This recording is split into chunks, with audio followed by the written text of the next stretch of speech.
Nå, jeg skal prøve lige at vise jer, hvordan man laver nogle små tændstiksmænd. Og det er sådan, så når I sidder derhjemme, så synes jeg, I bare skal tegne på papir. Det er lidt nemmere end at sidde her med mus. Men I gør fuldstændig, som I selv har lyst til. Men jeg vil altså foretrække papir og blyant. Så det, som I skal arbejde med, det er i virkeligheden at prøve at lave små tændstiksmænd.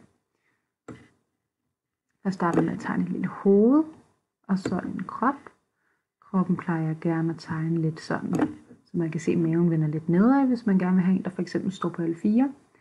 Den ene arm, altså hans venstre arm, prikker jeg af her, så man faktisk kan se, at det er den venstre arm.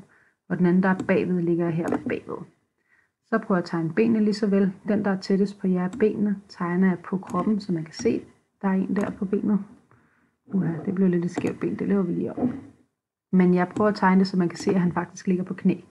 Og igen et ben bagved her, der også ligger på knæ. Det her, det er min udgangsstilling. Det er altså en mand, eller en tændstiksmand, der ligger på alle fire. Næste position kan vi tegne her, hvis man skal vise en øvelse. Det er, at der sker noget, mens han ligger hernede på alle fire. Nemlig, at han løfter den bagvedliggende arm vandret, og den anden, I selv kan se ved siden af jer her, den er stadig nede og støtte på jorden.